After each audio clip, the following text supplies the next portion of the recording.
Fracasamos como médicos internistas y nefrólogo.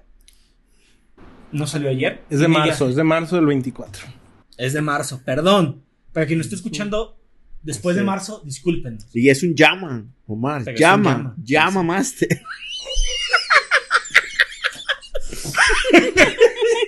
O sea, sí. Ya, síguele, güey. Ya síguele, Barney, ¿no? No, va de nuevo,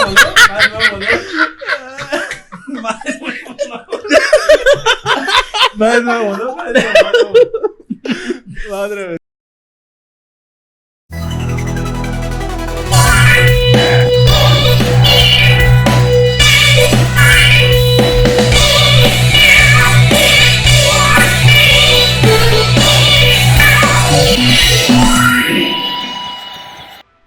Hola gente, ¿cómo están?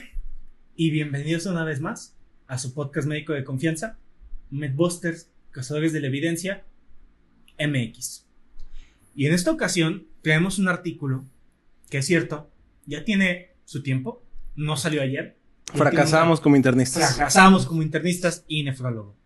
Pero nos llamó mucho la atención porque habla de una cuestión que en la práctica médica es muy polémica, que no es otra cosa que los diagnósticos inapropiados y en una enfermedad muy frecuente, al menos en relación a nuestro entorno, que es la neumonía.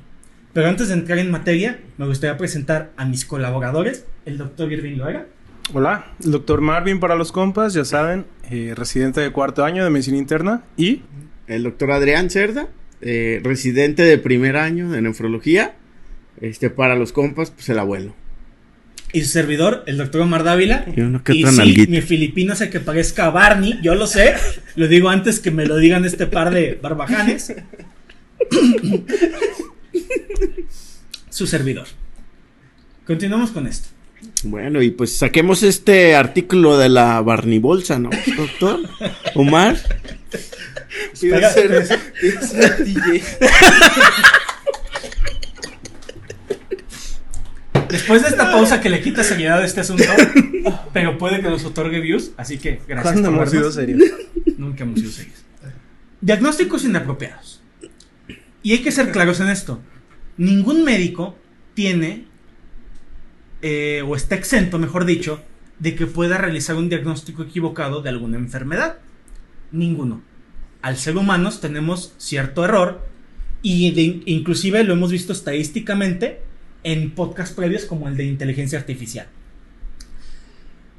Y uno de los errores más frecuentes que ocurre en la práctica es hacer diagnósticos inapropiados de enfermedades comunes e involucra muchísimos sesgos al respecto. Ser una enfermedad con la que nos topamos frecuentemente, una de la cual conocemos mucho, una de la cual conocemos un tratamiento adecuado y que en ocasiones asociamos ciertas manifestaciones, ya sea clínicas o paraclínicas, para determinar que el paciente tiene esta enfermedad. Y yo considero que una de las más frecuentes son las causas infecciosas. Principalmente yo hablaría de dos. Uno es el tema del día de hoy, que es la neumonía, y el otro sería la infección del tracto urinario. Por cierto, hay un paper muy bueno que aunque ya tiene sus años, valdrá la pena que luego lo platiquemos. El de ciprofloxacino contra la bufloxacina. No, de diagnóstico inapropiado de infección del tracto urinario. Okay. Hay muchos de los cuales hablar viejitos. Quizás para una sección de Old Fashion School. Hablando de viejitos, aquí tenemos uno, ¿eh? Sí, más viejos que tú, o igual de viejos que tú. No me llegan. Pero hoy hablaremos de neumonía. Arrojando algunos datos de neumonía, me gustaría preguntarle a mis colegas. Primero al doctor Irving y luego al doctor Adrián. Ay, ya empezaron los difíciles. Ay. Correcto. ¿Consideras que es muy frecuente el diagnóstico de neumonía en tu práctica clínica desde tu formación como estudiante de pregrado hasta actualmente que eres un estudiante de posgrado? Definitivamente sí. Sabemos que la experiencia no es estadísticamente significativa, pero pues es un pan de cada día en los diagnósticos en piso de medicina interna. Y sí, desde que era interno pues es algo que se ve. Muchas veces pues se hace muy bien el diagnóstico, se da un tratamiento apropiado, y otras veces, aunque están recibiendo tratamiento los pacientes, pues nada más no mejoran y pues nunca se les busca más, ¿no? Entonces, Muchas de las veces, hablando específicamente de estas dos condiciones que hablaste hace unos instantes, creo que siempre son como ese pretexto, a veces aunque no se corrobore por siempre el diagnóstico, son los motivos por los que ingresan a medicina interna, ¿no? Entonces, pues sí, definitivamente es muy, muy común y socorrido en el área en la que estamos. Claro. Y por ejemplo, doctor Adrián, o abuelo, en tu experiencia que es muy amplia, recordando que el abuelo tiene... Segunda Guerra Mundial. Correcto. Sí. Él descubrió la legionela. Peleó junto al Capitán América. Fue a Wakanda. Sí. Descubrió Wakanda.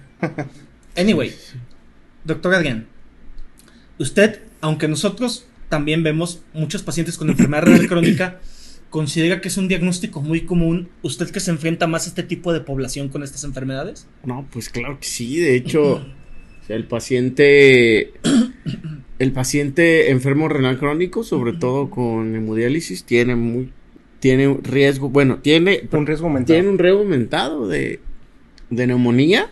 El paciente trasplantado no se diga. Y la verdad es que son cuadros que aparentemente son muy leves.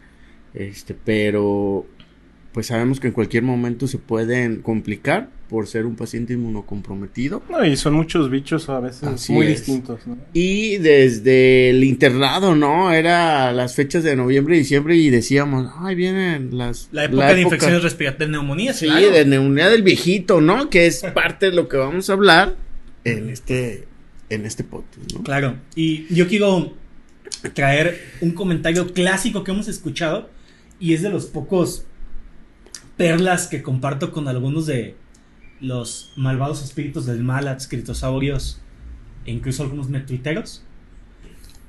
Así como nos topamos con muchísimas neumonías, particularmente yo estuve en la pandemia de COVID-19 como R1, en la cual me enfrenté con muchas neumonías por COVID. También debo decir que también nos enfrentamos con muchas neumonías, y para el personal médico o asociado a ciencias de la salud que nos esté viendo, también nos enfrentamos a muchísimas neumonías que se curan con furosemida. Sí. Haciendo la analogía de que quizás no era neumonía, sino una insuficiencia cardíaca.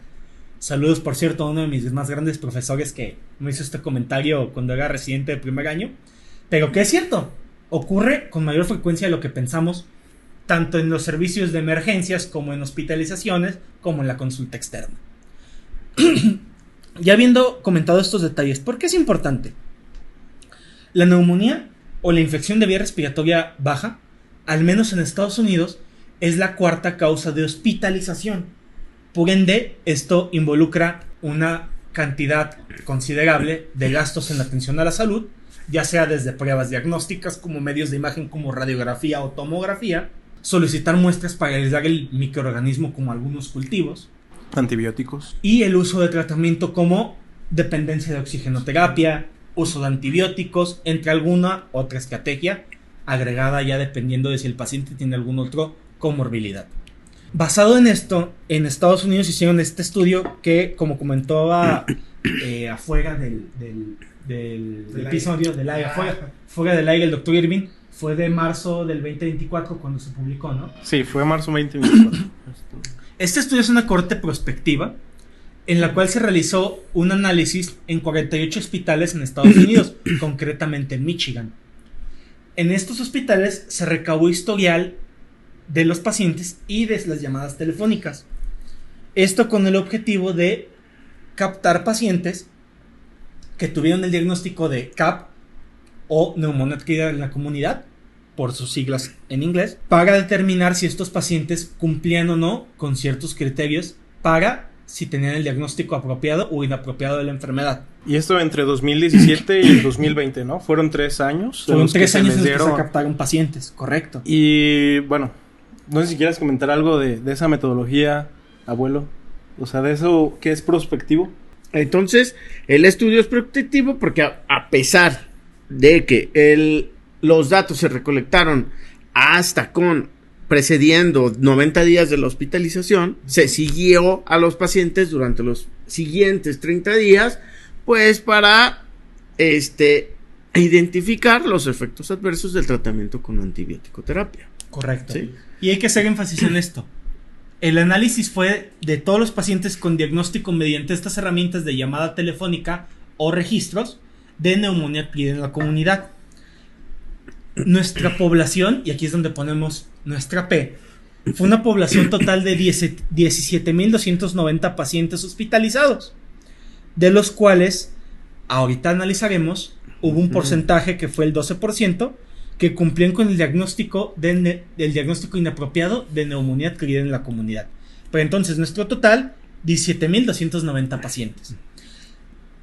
Posteriormente, ya comentó el doctor Irving, el tiempo que se realizó este tipo de análisis, y algo que también hay que hacer énfasis: ¿qué fue lo que se buscó en esta población? Aquí hablamos de un análisis a 30 días posterior del diagnóstico de algo llamado desenlace compuesto, es decir, una combinación de diferentes resultados.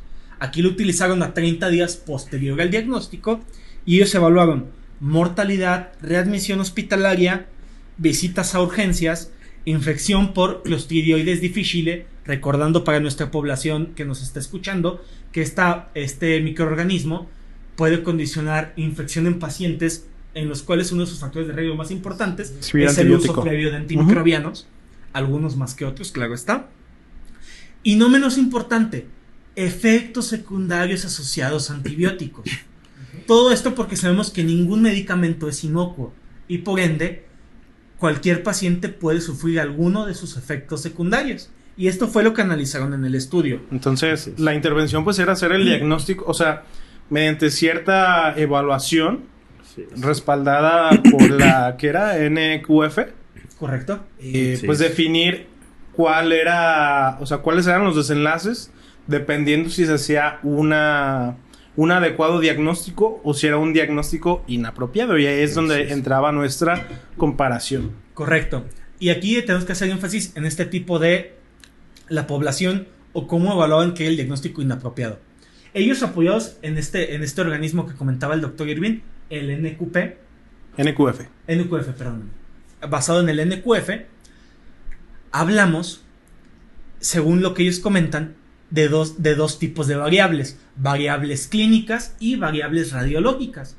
De las clínicas, el diagnóstico inapropiado era basado en un paciente que tuviera 2 o menos signos o síntomas asociados a neumonía adquirida en la comunidad, y en cuanto a radiográficos, pacientes con hallazgos radiográficos negativos compatibles con neumonía adquirida en la comunidad. Pero antes de entrar en los criterios de inclusión y exclusión que el doctor Irving nos va a platicar, Adrián, abuelo, definitivamente tú eres el hombre de experiencia aquí. ¿Tiene su sesgo basado en la evidencia los hallazgos en cuanto a signos y síntomas, es decir, en cuanto a las manifestaciones clínicas de un paciente con neumonía, y también tiene su sesgo basado en hallazgos por imagen? Pues claro que sí. O sea, desgraciadamente, los signos y síntomas de una neumonía, pues pueden ser compartidos por otras patologías de las que, no sé, ¿quieres que las mencione de una vez? Insuficiencia cardíaca, como embolia pulmonar, exacerbación de asma, algunos tipos de CAs. Así es. O sea, la sensibilidad deja mucho que desear, ¿no? Así es, con la pura clínica. Y desde aquí tenemos que analizar esta parte. La evaluación clínica de un paciente con sospecha de neumonía, si no tienes un expertise muy alto, que de nuevo, creemos que tenemos una experiencia alta porque nos enfrentamos mucho a estos diagnósticos, pero no sabemos si realmente estos diagnósticos son confiables. Siguiente aspecto, bien comentaba el doctor Adrián, las pruebas también de imagen, las pruebas también tienen un sesgo al momento de su análisis. No es lo mismo la evaluación mediante una radiografía de tórax contra una tomografía de tórax o contra un ultrasonido pulmonar, que es una prueba que ya tiene su tiempo. Hay quien seguirá diciendo actualmente está en auge. No, ya está instaurado. Sí. Basado en esto, hay mucho que comentar en este tipo de hallazgos que comentaron en los criterios que hicieron que realizaron los que hicieron el estudio. Pero, doctor Irving, ¿qué criterios utilizaron tanto de inclusión como de exclusión? Criterios de inclusión, pues eran todos aquellos pacientes que llegaban a un área, no lo especifican como algún servicio, pero que son de cuidados generales, ¿sí? Es decir, pues no era algún paciente que estuviera más grave que requiriera estar en una unidad de cuidados intensivos. Eran pacientes y digo, aquí tiene un sesgo que vamos a hablar más adelante, pero como lo dijimos en el capítulo previo, se tomaron también los datos del expediente, por lo tanto, era el código con el que era dado de alta o con el que era egresado este paciente que tuviera o que coincidiera con neumonía, y pacientes que cuando llegaban que coincidieran con lo que había mencionado Omar previamente, que fueran los síntomas o la coincidencia radiográfica, y que hubieran recibido tratamiento en los primeros 2 días de su llegada al hospital. Esto pues para hacer la diferenciación de que fuera comunitaria o pues hospitalaria la etiología del mismo. De los criterios de exclusión, pues todas las mujeres embarazadas, pacientes con tratamiento documentado para alguna otra infección, que tuvieran algún inmunocompromiso muy severo, que no recuerdo si especificaba cuáles eran. Sí. Coméntalo, doctor Edgar. De trasplante, perdón, de cualquier órgano sólido, así como células hematopoyéticas. También con trasplante renal, paciente que haya tenido rechazo renal en los últimos 6 meses. Paciente con infección por virus de inmunodeficiencia humana, el VIH, con un conteo de CD4 menor de 200 en el día 1 o 2 de hospitalización o dentro de los 90 días previo a la hospitalización. Pacientes con neutropenia, con un conteo de neutrófilos menor de 500. Esos serían los... Y que ya creo que aquí es acertado, ¿no? Porque sí, excluir estos pacientes son de mayor riesgo de neumonías. Generalmente, por el tipo de población también de neumonías por microorganismos diferentes a los convencionales que nos habla de totalmente. Entonces, nada más para complementar esto. Bueno, yo considero que es un acierto. Sí, eso es un acierto. Considero que es un acierto. Retiras mucha población con alto riesgo y que por ende nos aumentaría mucho los casos. Y los sesgos también, de que te puedan dar síntomas. Exactamente. Dentro de los criterios de exclusión también encontramos pacientes que hayan sido dados de alta voluntaria, como había mencionado antes, pacientes que estuvieron bajo ventilación mecánica o en una UCI, que hayan recibido tratamiento antibiótico por más de 14 días, que no es nada frecuente, sarcasmo, y pacientes con exacerbación de EPOC, que solo hayan sido tratados con acitromicina o doxiciclina. Claro, entonces hablamos de que hubo un descarte de pacientes que por definición podrían tener un mayor riesgo al respecto. Ya entrado entonces en la cuestión de la comparativa, ¿qué nos puedes platicar un poquito, doctor Irving? Bueno, igual, este es un estudio de corte, entonces una corte prospectiva, ya vamos a hablar más adelante de algún ensayo clínico aleatorizado, pero pues como ya había mencionado Omar, fueron 48 hospitales en Michigan, con nuestra población de 17,290 pacientes, encontramos pues que la incidencia de diagnóstico inapropiado fue de un 12%. Correcto, y esto basado en lo que les comentábamos, pacientes que no cumplían con o 2 o menos síntomas o signos asociados a la neumonía o que no contaran con hallazgos radiográficos. ¿Qué más encontramos, doctor Irving? De estos, la falta de criterios radiográficos estaba presente en el 73.6% de los pacientes. Mientras que, hablando de signos y síntomas, que tuvieran menos 2 de estos, eran el 25% prácticamente, 24.4%. Entonces, bueno, aquí, ahorita lo vas a mencionar, yo lo sé. ¿Estás ansioso por eso? ¿De veras? ¿De veras? Ansioso. ¿Estás ansioso? Pero esa falta de criterios radiográficos que nos mencionan ellos, pues que lo hicieron mediante radiografía. Claro, pero antes de entender ese tema, me gustaría comentar cuáles eran los hallazgos clínicos que ellos comenzaban. Era aumento o presencia de tos nueva, aumento o inicio de producción de esputo, aumento o inicio de disnea o falta de aire, hipoxemia, ellos la definían como una saturación menor al 92%, hallazgos auscultatorios como eubofonía o crépitos, taquipnea, fiebre o hipertermia, temperatura menor a 36, o leucocitosis o leucopenia. Y aquí quiero traer en paréntesis una situación, y es los hallazgos radiográficos. Quien ha analizado más a fondo la exploración física a lo largo del tiempo, se dará cuenta que la variación entre la exploración física pulmonar entre un clínico y otro varía notablemente. No, y entre el mismo, ¿no? Y entre el mismo clínico. Diferimos de forma notable entre el mismo médico o diferentes médicos acerca de qué es lo que estamos escuchando. Es cierto, y vale la pena comentárselo a nuestros pacientes, esto puede ocurrir con muchísimos de tus médicos. Y no está mal, es parte del margen de error que se puede tener. Y entrado también en el tema de hallazgos radiográficos. Doctor Adrián, ¿usted considera que la radiografía sería un adecuado medio para el diagnóstico de neumonía adquirida en la comunidad? Pues es que eso era de lo que, pues de alguna manera comentábamos previo a la realización del podcast, ¿no? Que muchas veces se sigue este algoritmo en el cual, sospechamos de neumonía y entonces, tómale una radiografía, no sale nada, entonces no tiene. La verdad es que, como ahorita va a mencionar, de la medicina, ¿no? Eso ya es historia de la medicina.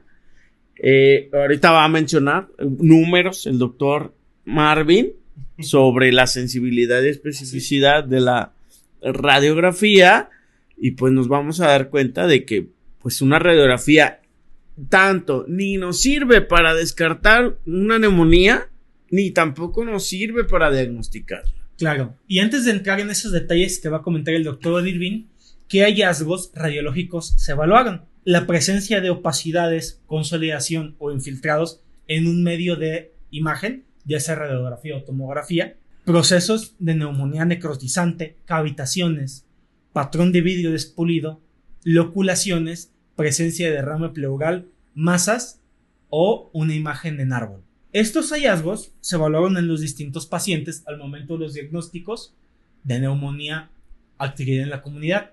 Pero, doctor Irving, ¿qué sabemos en cuanto a las pruebas diagnósticas por imagen, en cuanto a sensibilidad y especificidad? Que recordemos, son los hallazgos que son inherentes a la prueba y por lo tanto estos no van a variar con la población comparado con otro tipo de herramientas estadísticas en diagnóstico. Platíquenos, concretamente radiografía, ultrasonido y tomografía, ¿qué sensibilidad y especificidad tenemos? Bueno, radiografía prácticamente tiene una sensibilidad del 60%, si le echas muchas ganas, 65%. Esto quiere decir que casi es un volado, ¿no?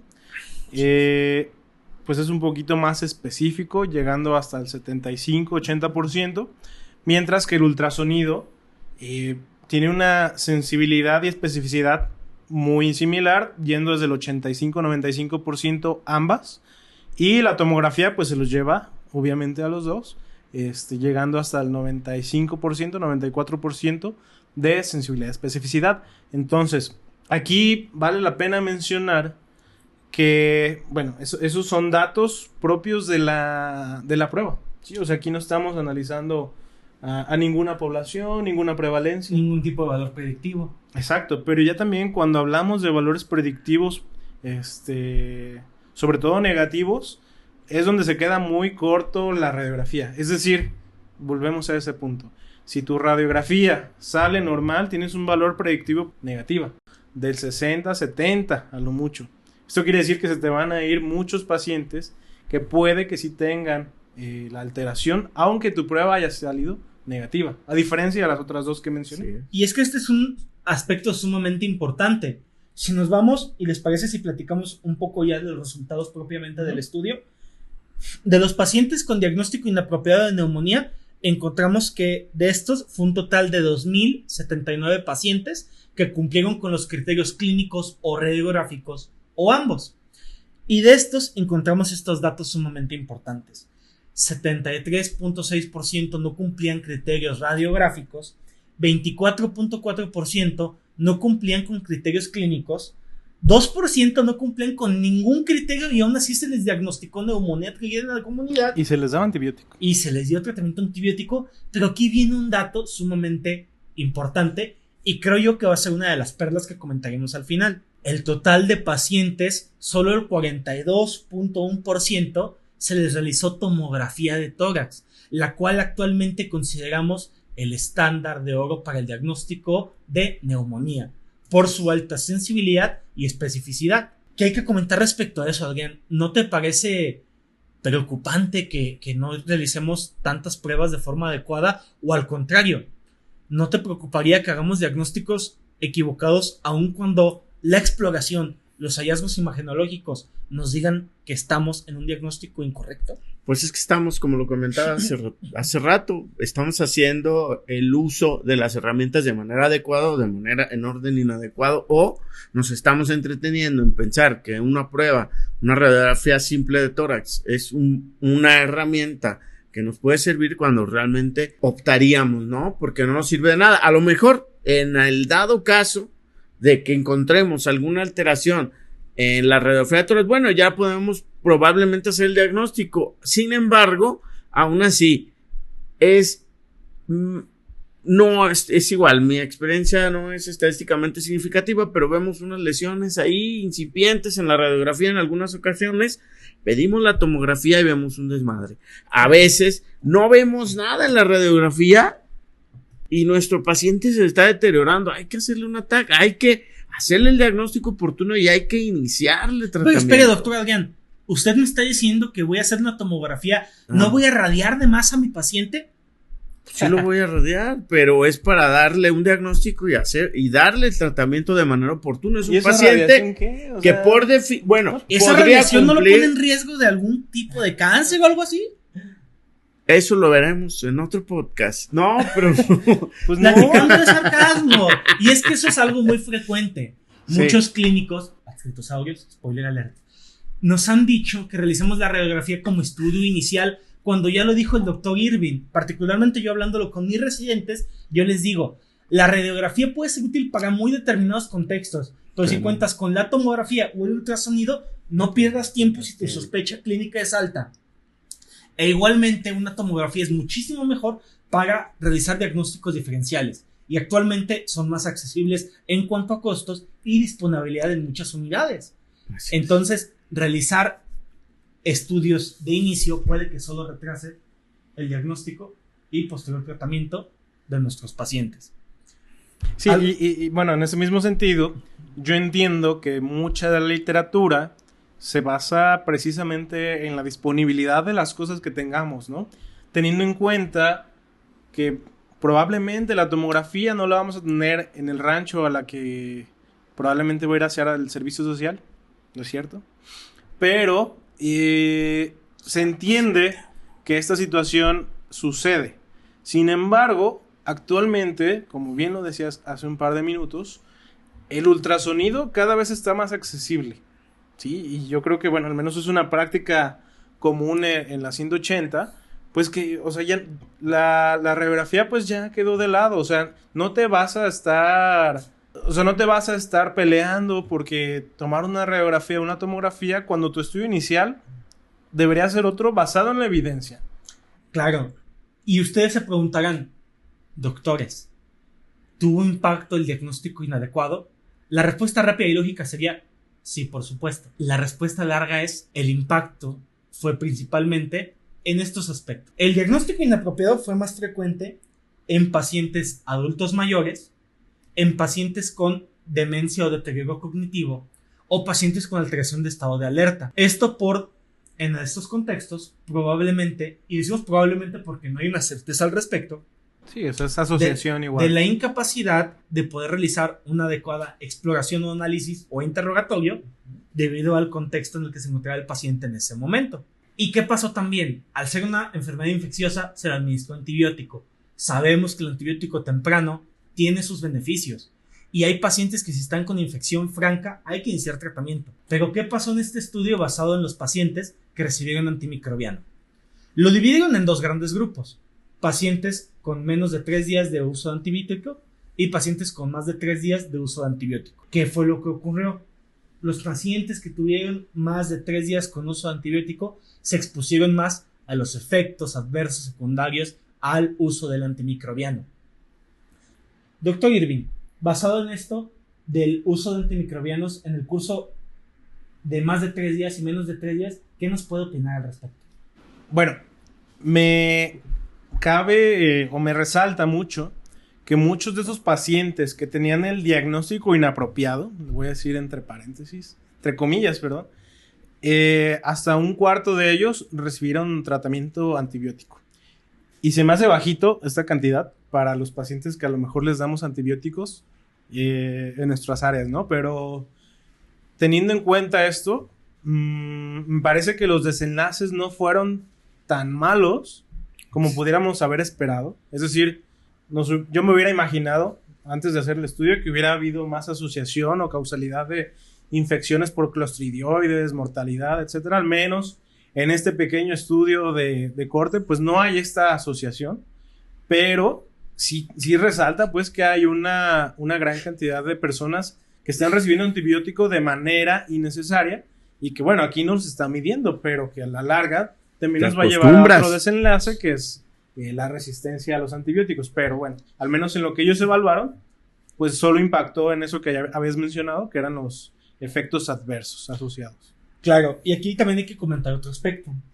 Hubo pacientes que recibieron más antibiótico, o por así decirlo, o recibieron antibiótico de mayor curso basado en sus comorbilidades.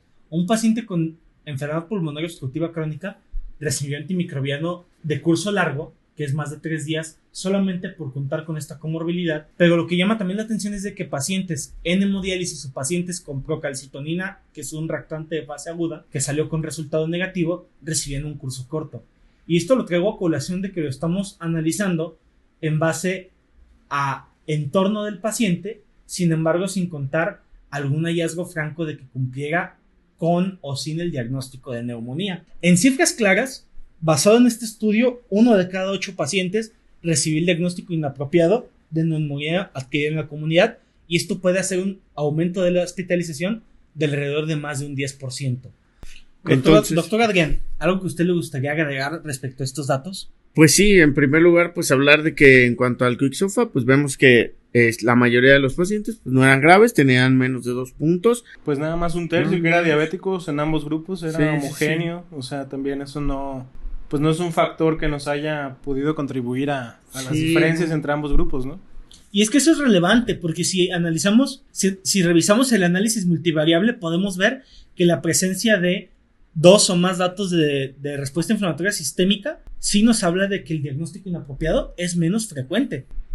Entonces, cabe destacar que sí, la evaluación clínica mediante algunas herramientas de tamizaje o herramientas tales como estas escalas, el Quicksofa, el News, entre otras pruebas, sí tiene impacto para la evaluación de esto. Para diagnosticar a los pacientes. Claro, para poder determinarlos de forma mejor. Entonces, digo, en ese mismo sentido, pues desafortunadamente no hay, bueno, no sé si ustedes encontraron, tu abuelo ahorita creo que estabas buscando lo de los efectos adversos que mencionábamos hace unos minutos, pero pues creo que no lo menciona tampoco, y eso también pudiera ser algún sesgo, digo, en el sentido de que no tenemos más información, pero pues no sabemos cómo fueron estos eventos adversos, si fueron una falla por la documentación que se realizó por parte del personal, si los síntomas fueron atribuidos al medicamento, o sea, no lo sabemos, y que era el único rubro en el que pues había una diferencia estadísticamente significativa, ¿no? Hablando de lo previamente. Y pues bueno, ¿qué otra cosa hablar?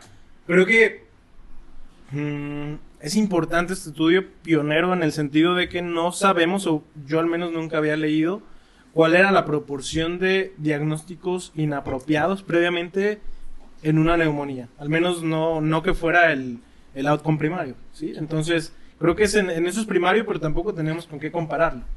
Claro, y para mí, si este estudio tiene P significativa. Recordando la analogía, si no la recuerdan, por favor, aquí les pondríamos un link al reel explicando este concepto. Empezando con el doctor Marvin. ¿Este estudio tiene P significativa? Yo diría que es significativo en el sentido de que viene a corroborar ciertas cosas en cuanto a nuestra práctica clínica, y que tendríamos que hacer más énfasis en que probablemente estos otros pacientes que no fueron metidos al grupo de exclusión, es decir, pacientes con edad avanzada, pacientes con deterioro cognitivo o incluso delirium, deberían de ser incluidos de manera en un algoritmo distinto para la evaluación de la neumonía y no nada más quedarnos con el CURP 65. Entonces, para mí es significativo porque tenemos que tener en cuenta más cosas y no nada más una escala que hacemos en 30 segundos. Tenemos que tener esa visión, pues, de valorar bien a los pacientes de manera integral. Doctor Abuelo, usted, ¿cuál es su opinión? ¿Es una P significativa?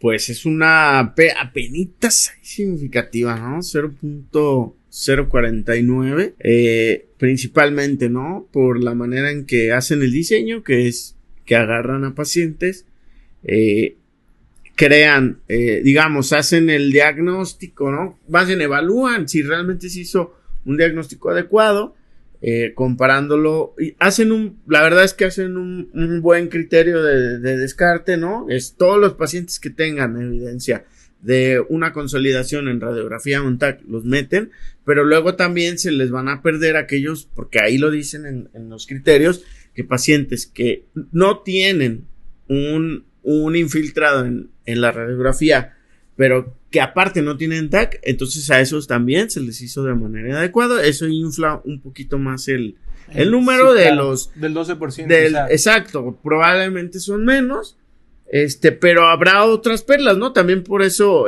quería reservarme un poquito el comentario, pero habrá otras perlas, pero es por esa parte, ¿no? Tanto se nos escapa el diagnóstico, pero también como que lo estamos sobreestimando en cuanto a esta metodología, ¿no? El mal diagnóstico. Yo quiero ser muy claro en esto. El estudio para mí es una P no significativa. Y lo digo por lo siguiente. Esta evaluación en cuanto a su métrica clínica, radiológica, sin especificar el medio de imagen, hablando que poco menos de la mitad no utilizaron tomografía, no me da mucha confiabilidad al momento del análisis, más aparte de los datos ya platicados previamente. Fueron llamadas telefónicas, revisión del expediente, fueron registros realizados, entonces esos datos son los que a mí no me terminan por convencer. Sin embargo, sí creo que tiene o nos pone la espinita o nos pone la duda de si realmente estamos haciendo las cosas bien en la práctica clínica respecto al diagnóstico de la enfermedad. Pero que el estudio realmente vaya a hacer un cambio importante con revisarlo, me da la impresión que no tanto, pero sí definitivamente abre la polémica hacia un nuevo horizonte que es los diagnósticos inapropiados. Respecto al intervalo de confianza, doctor Irving, vuelvo con usted, ¿confía en el estudio? No, por lo que acaban de mencionar, o sea, para mí sí es significativo, pero el intervalo por la metodología y por todo se queda muy a medias. O sea, no podemos hacer estas conclusiones de manera contundente, entonces para mí no. Doctor Adrián, ¿usted confiaría en el estudio? Pues no, o sea, no confiaría. Creo que se queda la metodología, aunque también lo dicen ahí en la discusión, ¿no? Se basa más en la especificidad. Y ellos mismos lo entienden. Ellos mismos lo entienden. Pero dejan de lado, ¿no? La sensibilidad. Por eso hay que leer los artículos completos, ¿no? No solo nada más subir el pantallazo. No solo el abstract. Porque ¿qué diga el metuitero? Redoble de tambores. 12% de los pacientes con neumonía tienen un diagnóstico inapropiado. Uh-huh. Cuando aquí lo platicamos y la cifra puede no ser tan severa. Sí existe, pero maquillada. Entonces, pues no creo que se traspole realmente la práctica de clínica. No creo que no que se traspole, no creo que la refleje de manera adecuada, de manera objetiva, por lo cual, pues, creo que menosprecia un poquito el trabajo que hacemos en el hospital y en la clínica. Claro. Y evidentemente, si para mí no hubo significancia estadística mediante la P, para mí tampoco hay intervalo de confianza. Para mí es muy amplio. ¿Por qué? Analicémonos desde este punto de vista. Los pacientes con mayor frecuencia de diagnóstico inapropiado eran pacientes con demencia, adultos mayores o pacientes con alteración de estado de alerta. Bien sabemos por otro tipo de análisis que estos pacientes también son más propensos a efectos secundarios a medicamentos. Entonces, es esperado en algunos contextos que esto ocurra. Por eso, el realizar el diagnóstico correcto. Sin embargo, puede exagerar un poco las cifras y por ende el análisis estadístico por el tipo de población que encontramos en el estudio que recibió más cantidad de diagnóstico inapropiado. Para terminar, nos vamos con el tesoro de la evidencia. ¿Cuál sería el tesoro, doctor Irving? Y por favor, no le diga a la audiencia que el tesoro soy yo, porque eso ya lo saben. Hablamos del episodio. Bueno, saber identificar bien los sesgos que están en nuestros estudios para precisamente no hacer esas conclusiones, ¿no? Del 12%, o sea, tenemos que ser muy congruentes con lo que estamos leyendo. Entonces, tenemos sesgos de selección al incluir pacientes que no pueden ser comparables con nuestra población, sesgos de información, porque pues bueno, como ya vimos, son, al final de cuentas, no fueron a revisar ellos a los pacientes, ¿sí? O sea, se están basando en un expediente, en una llamada, y pues ahí se pierde muchísima información. Algunos de confusión, pues como el mismo deterioro cognitivo, pues que no nos van a dar o no nos van a aportar la misma semiología que ellos contemplaron, pues parte de sus variables. Y bueno, aparte de lo que ya habías mencionado previamente, ¿no? O sea, ese sesgo en el cual la disponibilidad, al ser un diagnóstico tan frecuente, pues lo vamos a dejar de lado. Entonces, yo haría hincapié en esto de este estudio, o sea, no como parte de la relevancia que tenga hacia las personas que lo lean, como que el 12% van a estar mal diagnosticadas. Realmente tenemos una cifra actual, habrá que corroborarlo, pero hay que fijarnos más en cómo están hechos nuestros estudios.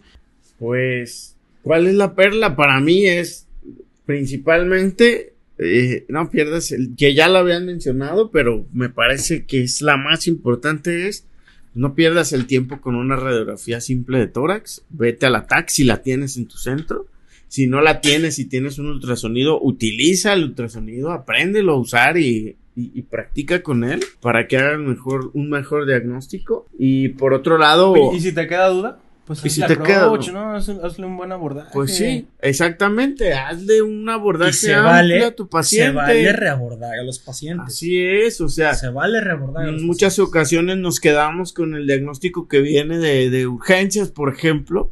Y no, pues nuestro trabajo es hacer eso, ya sea confirmarlo o descartarlo, utilizando criterios diagnósticos, punto. No nos inventemos tampoco cosas, no digamos, ay, es que yo siento, también siento muchas cosas todos los días. Pero basada en la evidencia. Y siento muchas cosas y no baso en eso mis diagnósticos. Hay que utilizar los criterios diagnósticos y la evidencia. Y lo que nos dice es, haz un TAC y aborda a tu paciente, o un ultrasonido y aborda bien a tu paciente. Claro, y recalcando un poquito los aspectos que hablan mis compañeros, nos hacemos con muy poca frecuencia la pregunta de si hacemos el diagnóstico apropiado de los pacientes. Enfermedades como la neumonía, al ser muy frecuentes, caen en este riesgo porque consideramos o que por verla mucho sabemos que la tiene un paciente, o por verla mucho creemos que sabemos mucho de la enfermedad, entre otro tipo de sesgos.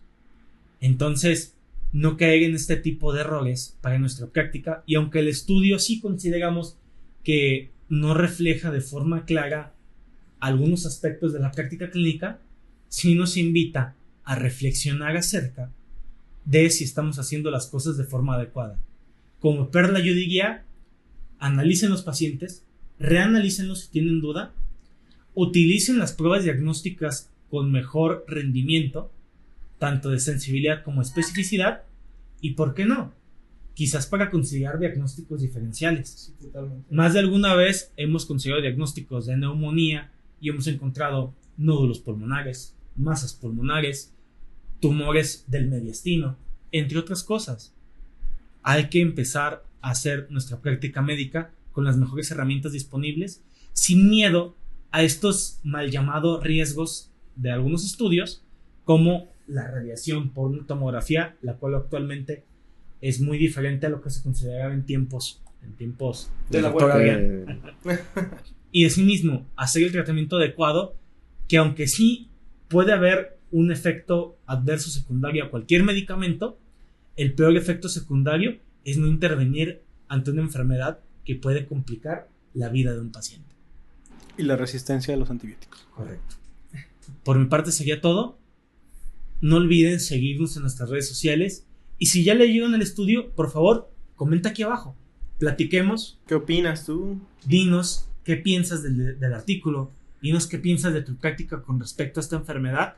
Y abramos la discusión para que todos mejoremos nuestra práctica clínica. Les recuerdo, el doctor Irving Luega, el doctor Adrián Cerda, el doctor Omar Dávila. Nosotros somos MedBuster, Cazadores de la Evidencia MX. Y nos vemos la próxima. Hasta luego. Bye.